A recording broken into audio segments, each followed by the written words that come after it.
مؤمن برای مؤمن باید همین خیل باشه، تفریقه نکند، جلوی نه اندازد، حسد نبرد بر یک مسلمان.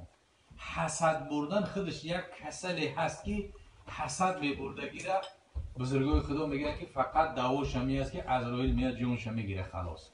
حسد چی هست؟ خداوند یک کس نعمت داده است، از همین کار خدا نعمت دادگی خدا این ناراضی است. خدا برای چی؟ برای دولت داده، ثروت داده، عزت آبرو داده، از دادگی خدا ناراضی است. این گناه کبیره است حسد بودن. و اصل همین تفریقه هایی که در بین مسلمانان میشد همش از پشت دنیا و نفس است. اگر نفس نباشد، دنیا دوستداری نباشد، قناعت داشته باشی، پروایی نداری. وی خداوند داده است، خدا عزیزی رو ترشد. خداوند توفیق هدایتش کنه. جناب پیغمبر را پرسیدیم، گفتیم یا رسول الله شما در کدام حالت از خداوند راضی میشوی؟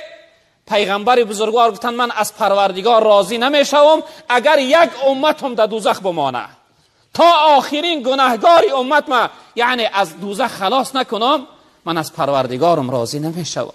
یعنی برادران عزیز بزرگوار، این درجه را خداوند به این پیغمبر بزرگوار ما را داده است. یعنی این درجه عالی را، این قدر و مقامی بزرگ خداوند به این پیغمبر بزرگوار ما را داده است. به این خاطر من و شما باید به قدر این پیغمبر بزرگوار برسیم که این پیغمبر ما بسیار پیغمبر مهربان، بسیار پیغمبر دلسوز و غمخوار است که حتی حضرت عایشه مادر میفرمایند که روز جناب پیغمبر صلی الله علیه و سلم دیدن که بسیار وقتش خوش است، بسیار یعنی خوشحال و خرسند است. بعد از آن گفتم که یا رسول الله در حق من دعا کن. جناب پیغمبر صلی الله علیه و سلم گفتند که ای پروردگار، عایشه را گناههای آشکار و پنهان، گناههای کرده و ناکرده، همه گناهاش ای پروردگار ببخش. میگه چقدر دعای زیبای جناب پیغمبر در حق من کرد. از که عایشه مادر میگه من از خرسندی میگه خود ما در آغوش جناب پیغمبر یعنی انداختم، پرتافتم خود ما در آغوش جناب پیغمبر. جناب پیغمبر گفت ای عایشه اینقدر خرسند شدی، اینقدر شاد شدی؟ حضرت عایشه مادر میگه گفتم یا رسول الله چقدر با چی خاطر من شاد نشوم؟ چی دعای زیبای در حق من کردی؟ چقدر دعای زیبا در حقم کردی؟ با چی خاطر خوشحال نشوم؟ جناب پیغمبر صلی الله علیه و سلم گفتند که این دعایی هست که بعد از هر نماز من در حق تمام امتام این دعا را میکنم که ای پروردگار امتای من تمام گناهی کرده و ناکرده، گناهی آشکار و پنهانشون ببخش، مغفرت کن. به این خاطر من و شما برادران عزیز بزرگوار به قدر این پیغمبر بزرگوارمون برسیم، این پیغمبر را دوست بداریم و امتی خوب باشیم. شهر رمضان الذي أنزل فيه القرآن هدى للناس وبينات من الهدى والفرقان فمن شهد منكم الشهر فليصم ومن كان مريضا أو على سفر فعدة من أيام أخر يريد الله بكم اليسر ولا يريد بكم العسر ولتكملوا العدة ولتكبروا الله على ما هداكم ولعلكم تشكرون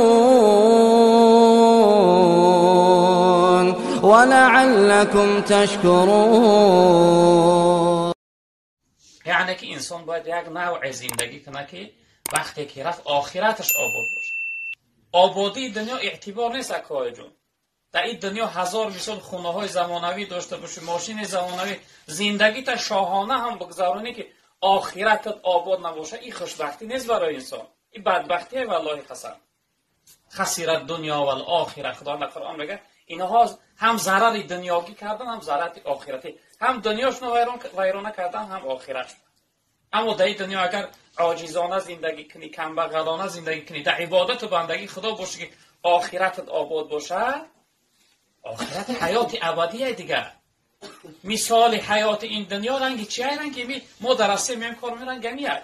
چند قدر اینجا دیل میبندیم. اگر خونه هم بگیری، ماشین هم بگیری، میگو یه روز نه یه روز وطن رو میرم. قدر دل بستگی سخت نداری. حضرت عبدالله ابن عمر بچه حضرت عمر میگه خونه راست میگه چی قدر به شوق و به ذوق رنگی بچه‌ها شما بریم. میگه عمارت راست میکرد. جناب پیامبر صلی الله علیه و آله اومد که حضرت عبدالله چقدر دلبستگی داره بر شوق و وازه و خونه کرده شده. بعد میگه جناب پیامبر صلی الله علیه و آله در آغوشش گرفتشه، گفت یا بنیه، گفت ای بچه حکم، گفت کن فی دنیا کانک غریب او عابر السبیل. گفت ای بچه‌م، گفت در این دنیا رنگ یک آدمی غریب باش، یا رنگ یک مردی راهگذر، یک انسان راهگذر در جو بیسته. چقدر دلبستگی با اونجا میاد. یعنی که در این دنیا ای هر زیاد دل نبند که آخرت فراموش کنی، آخرت ویران کنی. برای همین ما و شما برادرای عزیز بزرگوار حرکت کنیم که دلبستگی سختی باید به دنیا نداشته باشیم که اصلا آخرت مون فراموش کنیم، آخرت مون ویران نکنیم. جناب پیغمبر صلی الله علیه و سلم گفتن که الدنیا مزرعه الاخره، این دنیا زراعتگاه آخرت. هر انسان در همین دنیا آخرتش یا آباد مینه و ویران مینه. کدام انسانی که در این عبادت کرد، بندگی کرد، خدا را پرستش کرد، ان شاء الله آخرتی و آبادی. مولانا میگه زندگی مقصود بهر بندگی است، زندگی بی بندگی شرمندگی است.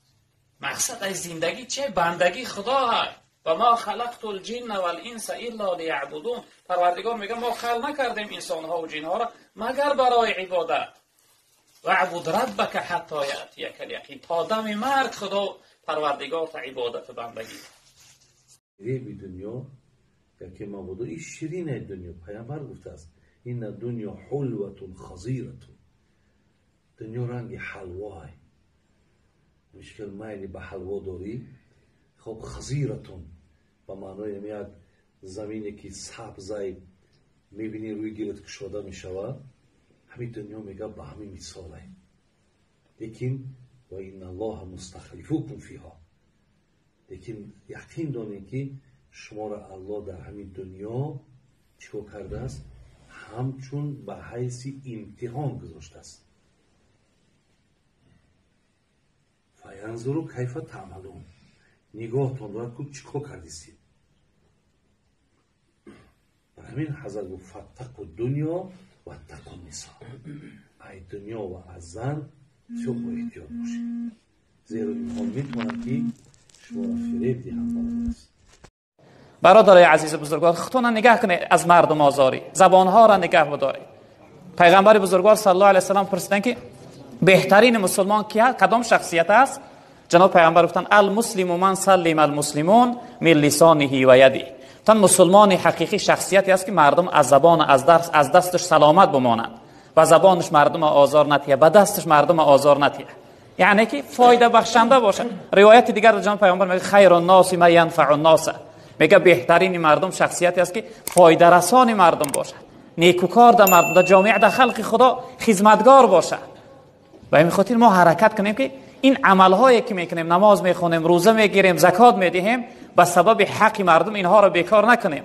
نشو به صحرای قیامت برویم، یعنی به کوه ثواب و به ثواب نماز و روزه و حج و زکات در روز قیامت دست خالی بمانیم. از جمله پناه به خدا که از جمله مفلسان نگردیم.